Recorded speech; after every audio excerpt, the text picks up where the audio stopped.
एक व्यक्ति सदैव भगवान का नाम जाप करता रहता था।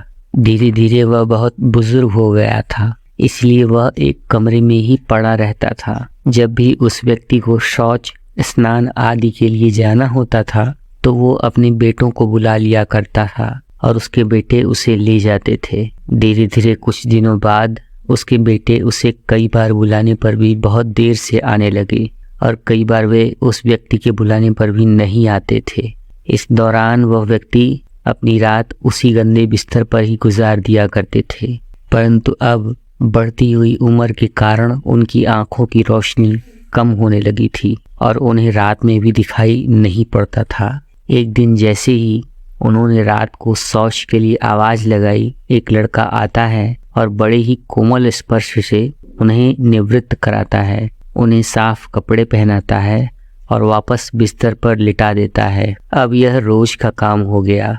एक रात उस व्यक्ति को शक हुआ कि पहले तो कई बार बुलाने पर भी उसके बेटे नहीं आते थे, लेकिन ये क्या, दूसरी बार बुलाने पर भी यह लड़का जाने कहाँ से आ जाता है और मेरे सभी दैनिक कार्यों को बड़े ही सौम्य स्पर्श से संपन्न करवा देता है। एक रात वह व्यक्ति उसका हाथ पकड़कर पूछता है कि सच बताओ, तुम कौन हो? मेरे बेटे ऐसे नहीं हैं। उस कमरे में रोशनी नहीं थी, पर अचानक से अब उस कमरे में एक अलौकिक प्रकाश रोशन हो गया और उस बालक के रूप में भगवान ने तुरंत अपना असली रूप दिखाया। भगवान को साक्षात देखकर वह व्यक्ति रोने लगा और उसने ये कहा कि हे प्रभु, इतने दिनों से आप मेरा दैनिक कार्य करवा रहे हैं। यदि आप मुझसे इतने ही प्रसन्न हैं तो कृपया मुझे मुक्त ही कर दीजिए ना। तब भगवान कहते हैं कि जो भी आप भुगत रहे हैं वो आपकी प्रारब्ध हैं। आप मेरे सच्चे साधक हैं, इसलिए मैं आपके साथ हूँ।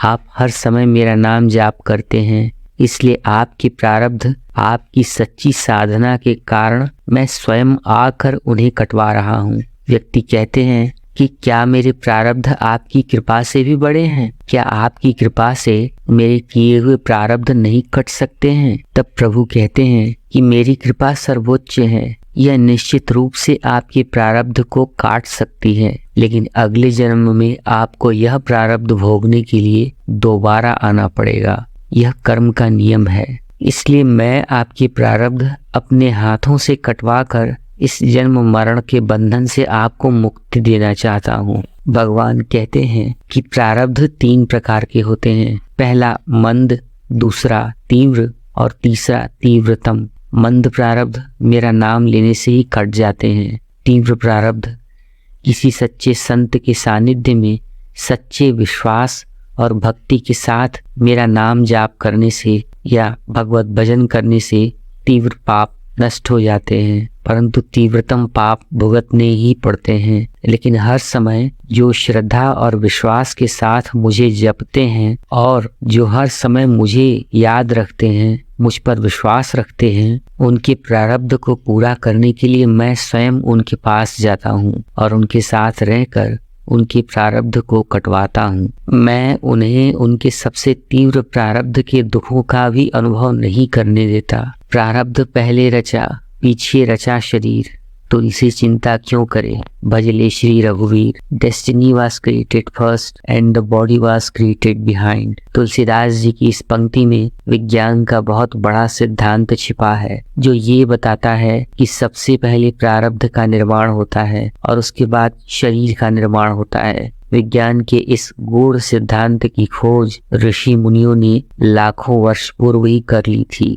आज कुछ लोग न्यूटन को कार्य सिद्धांत का जनक मानते हैं, लेकिन अगर आप विचार करेंगे तो आपको ये पता चलेगा कि हमारे सनातन धर्म में इस सिद्धांत को लोग लाखों वर्षों से जानते हैं और लाखों वर्षों से मानते आ रहे हैं। न्यूटन का नियम कहता है कि प्रत्येक क्रिया की विपरीत प्रतिक्रिया जरूर होती है। हमारा सनातन धर्म लाखों वर्षों से कहता आ रहा है कि जो बोओगे वही काटोगे।